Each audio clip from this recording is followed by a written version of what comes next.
Hi friends, hello, welcome to Crazy drama. இன்னைக்கு நாம பார்க்க போகிறது நம்ம பார்த்துட்டு இருக்கிற ஹாரர் ஃபேண்டசி ட்ராமாவோட 2வது எபிசோடு தாங்க. போன எபிசோடோட கடைசியில் நம்ம ஹீரோ அந்த 2 பேய்கிட்டையும் மாட்டிக்கிட்டு சாகிற மாதிரி இருந்தார். இந்த எபிசோடோட ஸ்டார்டிங்கில் என்ன நடக்குது அப்படிங்கிறத பார்க்கலாம் வாங்க. எபிசோடோட ஸ்டார்டிங்லேயே நம்ம ஹீரோ அந்த 2 பேய்கிட்டையும் மாட்டிக்கிட்டு தவிச்சுக்கிட்டு இருக்காரு. அந்த நேரம் பார்த்து இளவரசர் கொடுத்த காயின் ஞாபகம் வந்து அதை யூஸ் பண்ணி எப்படியோ ஒரு வழியாக அந்த 2 பேய்களையுமே கட்டி போட்டுடுறாரு. கட்டி போட்டுட்டு அவங்கள்ட்ட பேசுறதுக்காக போகிறாரு. நீங்கள் இப்போது மந்திரத்தோட பிடியில் இருக்கீங்க. நீங்கள் எதுக்காக என்னை தாக்குறதுக்கு வந்தீங்க, இங்கே என்ன வேலை அப்படிங்கிறத சொன்னீங்கன்னா நான் உங்களை அங்கேருந்து காப்பாற்றுறேன் அப்படின்ற மாதிரி சொல்லிக்கிட்டு இருக்காரு. அப்போது அதில் வெள்ளைப்பேய் மட்டுமே கொஞ்சம் யோசிச்சுட்டு சொல்ல ஆரம்பிக்குது. மகாராஜா,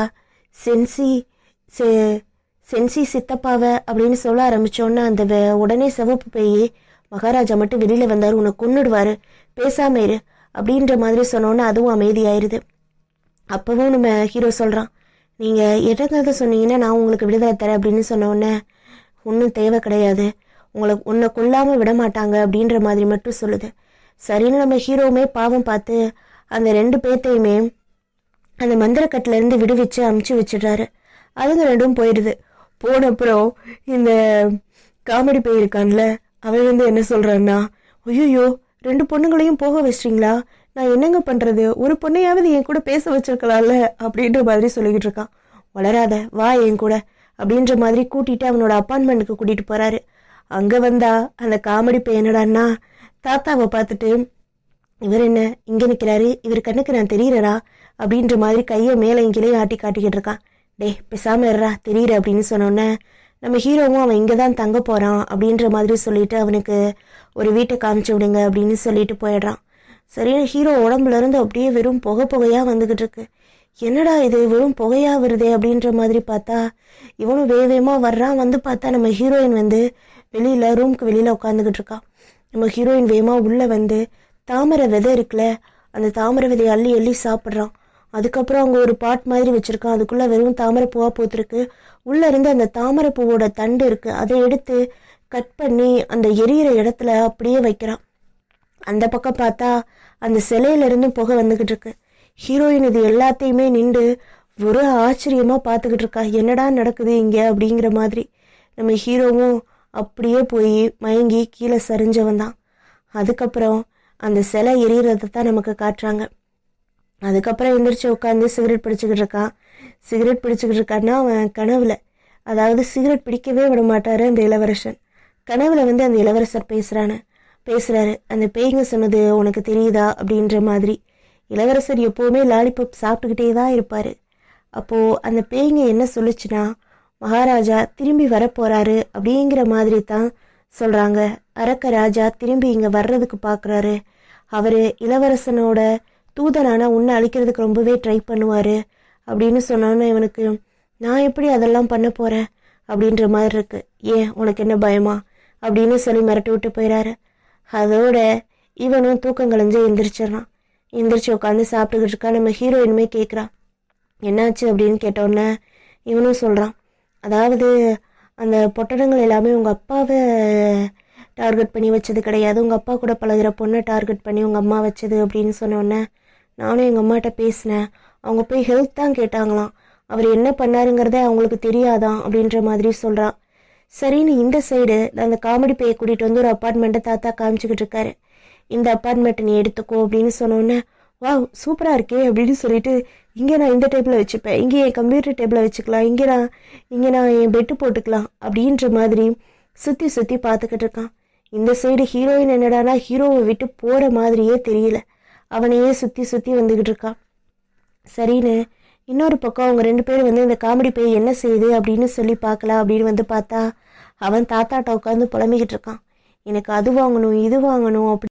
இந்த நேரம் பார்த்து இந்த காமெடி பேய் தாத்தாட்ட கேட்டுக்கிட்டு இருக்கு, இங்கே பக்கத்தில் ஏதாவது பொண்ணுங்க இருக்காங்களா அப்படின்னு கேட்டோன்னே நம்ம ஹீரோயின் சிரிச்சுக்கிட்டே, இவனை பார்த்தீங்களா, ஆமாம் நீங்கள் இவனை என்ன பண்ண போகிறீங்க அப்படின்னு கேட்டோன்னே, என்ன பண்ணுறது, இவனுக்கும் தங்குறதுக்கு இடம் இல்லை, இங்கேயே இருந்துட்டு போகட்டும் அப்படின்னு சொன்னோன்னே, நீங்கள் இவனை அடைச்சி வச்சு அடிப்பீங்கன்னு நினச்சேன் அப்படின்னு சொன்னோன்னே, அவன் ஒன்றும் அவ்வளோ கெட்டவன்லாம் கிடையாது, எனக்கும் அந்த மாதிரி பண்ணுறது பிடிக்காது அப்படின்ற மாதிரி சொல்லிட்டு போயிடான். அதுக்கப்புறம் ஒரு கிளைண்ட் வந்திருக்காங்க நம்ம ஹீரோட்ட. சரின்னு சொல்லி நம்ம ஹீரோ இனிமே கூட கூட்டிகிட்டு போகிறான். உன்னை எதுக்கு கூட்டிகிட்டு வரேன்னா, நீ என் கூடவே சுற்றிக்கிட்டு இருக்க, உனக்கும் கொஞ்சம் தைரியம் வரும்ல அப்படின்ற மாதிரி சொல்லி கூட கூட்டிகிட்டு போகிறான். சரின்னு சொல்லிட்டு அங்கே போய் பார்த்தா ஒரு சின்ன பையனை காட்டுறாங்க. அவங்களோட அப்பா அம்மா தான் இவங்களோட கிளைண்ட்டு. அவங்க அப்பா அம்மாவும் பார்த்துட்டு கூடவே வாங்க அப்படின்ற மாதிரி சொல்லி கூட்டிகிட்டு போகிறான். இவங்களும் வீட்டுக்கு வந்து சாப்பிட்றதுக்காக எல்லாத்தையுமே ரெடி பண்ணி வச்சுட்டு உட்காந்துக்கிட்டு இருக்காங்க டேபிளில். நம்ம ஹீரோ சாப்பிட ஆரம்பிச்சிடுறான். அந்த நேரம் பார்த்து லைட்டெல்லாம் பிளிங்க் ஆகுது. அந்த சமயத்தில் 2 பாட்டிங்களோட ஆத்மா வந்து உட்காந்துருக்கு. அந்த 2 பாட்டிங்களையுமே அந்த குட்டி பையனை வந்து சின்ன வயசுலேருந்து பார்த்துக்கிட்டவங்க.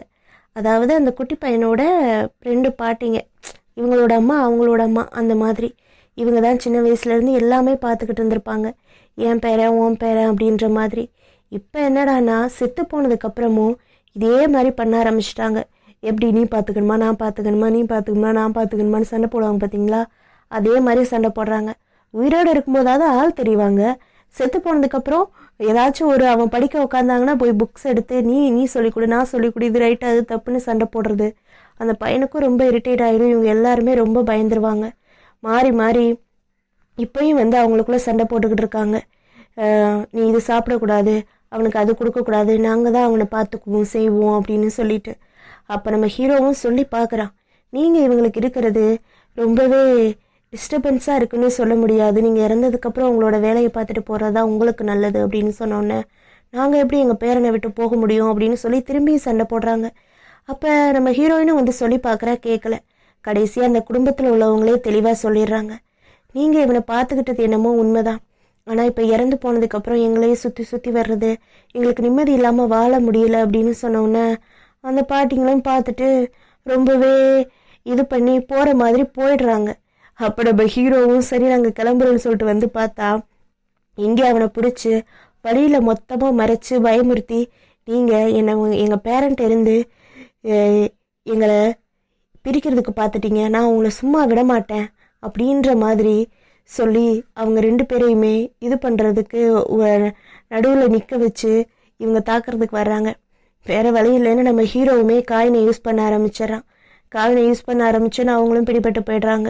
பிடிபட்டு போனோன்னு 2 பேருமே அழுவ ஆரம்பிச்சிடுறாங்க. நாங்கள் என்ன பண்ணுவோம், எங்களுக்கு பார்த்துக்கிறதுக்கு யாராவது வேணும்ல, நாங்கள் எப்படி தனியாக இருக்க முடியும், எங்களுக்கு எங்கள் பேரனை பார்க்காம இருக்க முடியாது, எங்களுக்கு அப்போ பேரனுக்கு என்ன செய்யறது அப்படின்னு சொல்லி ரொம்ப சோகமாக பேசினோன்னு நம்ம ஹீரோயினுக்கு ஒரு ஐடியா வருது. உங்களுக்கு பேரன் தானே வேணும், நான் உங்களுக்கு ஒரு பேரன்ட்ட கூட்டிகிட்டு போகிறேன், ஆனால் என்ன அவன் கொஞ்சம் பெரியவன், கொஞ்சம் லூஸ் மாதிரி நடந்துப்பான் அப்படின்னு சொன்னோடனே இவங்களும் பேரன் முழிக்கிறாங்க. என்னன்னு பார்த்தா அந்த காமெடி பேய் இருக்குல்ல, அவன்கிட்ட கூட்டிகிட்டு வந்து விட்டுட்டாங்க. இவங்க 2 பேரையும் நீ பார்த்துக்கணும், இவங்க 2 பேரும் இனிமே உன்னோட பாட்டி அப்படின்ற மாதிரி சொன்னோன்னே இவனுக்கு என்னங்க ஏன்ட்ட கொண்டு வந்து விடுறீங்க அப்படின்னு சொன்னோன்னே நம்ம ஹீரோவும் சொல்கிறான், நீ இவங்க 2 பேர்த்தையும் ஒழுங்காக பார்த்துக்கிட்டேன்னா உனக்கு என்ன வேணுமோ அதை நான் செய்கிறேன் அப்படின்னு சொன்னோன்னே, அப்படியா நிஜமாவா, ஆமாம் உனக்கு நான் கம்ப்யூட்டர் வாங்கி தரேன் அப்படின்னு சொல்லிடுறான். சரி ஓகே அப்படின்னு சொல்லிட்டு இவனே போய் சரண்டர் ஆயிடுறான். உங்களுக்கு என்ன வேணுமோ எல்லா உதவியும் நான் செய்கிறேன் அப்படின்னு சொன்னோன்னே அந்த 2 பாட்டிங்களுக்கும் ஹாப்பி ஆயிடுது. இன்னொரு சைடு நம்ம ஹீரோவுமே அந்த காயினை யூஸ் பண்ணதுனால அந்த தாமரை விதையை சாப்பிட்டுக்கிட்டே இருக்கான். இப்போ தான் இந்த ட்ராமாவோட வில்லனையே காட்டுறாங்க. இவன் தான் அந்த சென்சிசா, அந்த ஒயிட் கலர் பேய் சொல்லிச்சுல சித்தப்பா, சென்சிசா சித்தப்பான்னு, அது இவன் தான் அந்த சென்சிசா. இவன் வந்து இப்போ ஒரு இடத்துல நின்றுக்கிட்டு இருக்கான். அப்போ அங்கே வந்த 3 ரவுடிங்க வந்து ஏதோ கொலையை பற்றி பேசுகிறாங்க. இவனுமே அதை கேட்டுட்டு கொஞ்சம் மிரட்டுற மாதிரி பேசி அதில் ஒருத்தனை அங்கேயே சாவடிச்சிடறான். இப்படி சொடக்கு போட்டால் அடுத்த நிமிஷம் அவங்க இறந்து போயிடுறாங்க. அந்த அளவுக்கு இவனுக்கு சக்தி இருக்குது. இவன் தான் அரக்கராஜாவோட தூதன். இவர் நம்ம ஹீரோ வந்து தேவதூதர், அவன் வந்து அரக்கராஜாவோட தூதனாக இருந்திருக்கான். இந்த சைடு நம்ம ஹீரோ என்னடானா அடுத்து என்னென்ன கேஸ் இருக்குது அப்படின்னு சொல்லி எல்லாத்தையும் பிரித்து வச்சு பார்த்துக்கிட்டு இருக்கான். அந்த சமயம் அந்த ஒயிட் கலர் பேய் சொல்லிச்சு இல்லையா, அது அவனுக்கு ஞாபகத்தில் வருது. அப்போது அந்த போலீஸ் ஃப்ரெண்டுமே வர்றான். வந்து உட்காந்து என்ன அப்படின்னு சொல்லி கேட்கும்போது அவன் தான் சொல்கிறான், அதாவது அரக்கராஜா திரும்பியும் பூமிக்கு வர்றதுக்கு பார்க்குறாரு அப்படின்னு சொன்னோன்னா, நீ என்ன சொல்கிற அப்படின்னு கேட்கும்போது, ஆமாம் கொஞ்சம் வருஷங்களுக்கு முன்னாடி அந்த சென்சிசா அரக்கராஜாவை பூமிக்கு வர்றதுக்கு ரொம்பவே ஹெல்ப் பண்ணிட்டு இருந்தான். அந்த சமயத்தில் நான் அவன் கூட ரொம்பவே போராடி தான் அதிலிருந்து நான் காப்பாற்றினேன். அந்த சமயத்தில் அவனுமே நான் இனிமே மந்திரத்தை யூஸ் பண்ண மாட்டேன்னு சொல்லி எனக்கு சத்தியம் பண்ணி கொடுத்தான். ஆனால் திரும்பவும் அவன் இதுக்குள்ளே வந்திருக்கான்னா எதனாலன்னு சொல்லிட்டு தெரியல அப்படின்ற மாதிரி பேசிக்கிட்டு இருக்காங்க. சரி, ஓகே, நீ இருக்க காயினை வச்சு சமாளிச்சிட முடியாதா அப்படின்னு சொன்னால் அதெல்லாம் ஒன்றும் சமாளிக்க முடியாது அப்படின்னு பேசிக்கிட்டு இருக்கும்போதே இளவரசர் அந்த இடத்துக்கு வந்துடுறாரு. நீ கவலைப்படாத, எல்லாம் உன்னால முடியும், நான் உனக்கு முன்னாடியே ஞாபகப்படுத்தலைன்னு சொல்லாத அப்படின்ற மாதிரி ஏதோ சொல்ல வராரு. ஆனால் இவனுக்கு புரியல.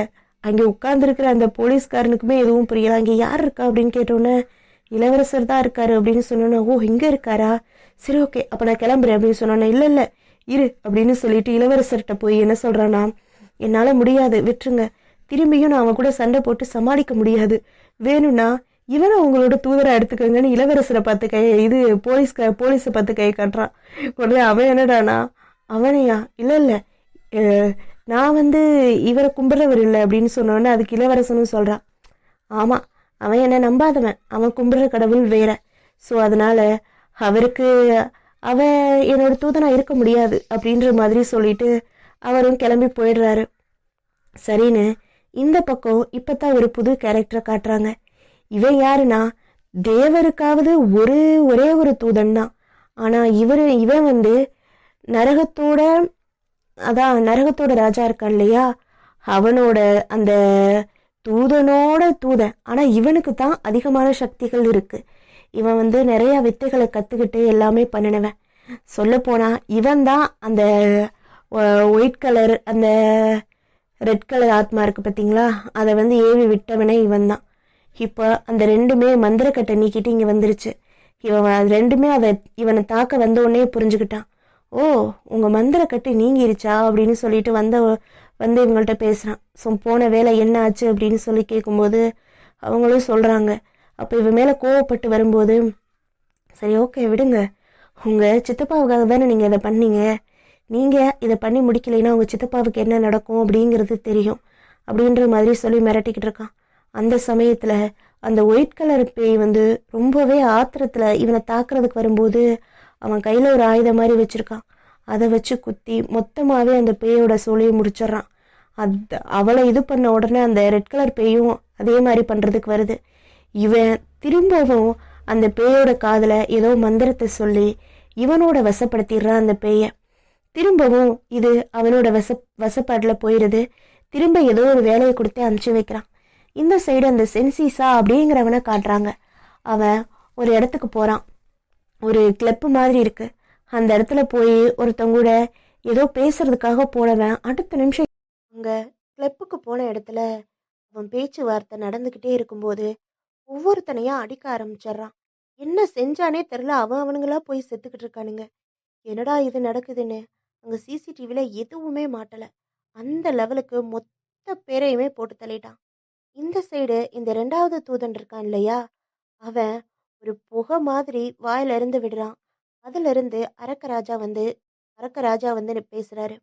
அவர்கிட்ட சொல்றான், மன்னிச்சிடுங்க, அவன் தப்பிச்சிட்டான், அவனை சாகடிக்க முடியல அப்படின்னு சொல்லி நம்ம ஹீரோவை பத்தி சொன்ன உடனே அவனுமே கோவப்படுறாரு. ரொம்ப நாளைக்கு முன்னாடி அவனால தான் சென்சிஸா என்ன இந்த பூமிக்கு கொண்டு வர முடியாம போச்சு, நீ திரும்ப அதே தப்ப பண்ணாத அப்படின்னு சொல்லும்போது, மன்னிச்சிடுங்க, இதே மாதிரி திரும்ப நடக்காது, கண்டிப்பா இந்த தடவை உங்களுக்கு விடுதலை கிடைச்சிரும் அப்படின்ற மாதிரி பேசிக்கிட்டு இருக்கான். இதோட இந்த டிராமாவோட 2வது எபிசோட் முடியுதுங்க. அடுத்து வர்ற எபிசோடுகளில் என்ன நடக்குது அப்படிங்கிறத பற்றி தெரிஞ்சுக்க நம்ம சேனலை சப்ஸ்கிரைப் பண்ணுங்கள், லைக் பண்ணுங்கள், கமெண்ட் பண்ணுங்கள் ஃப்ரெண்ட்ஸ். பாய்.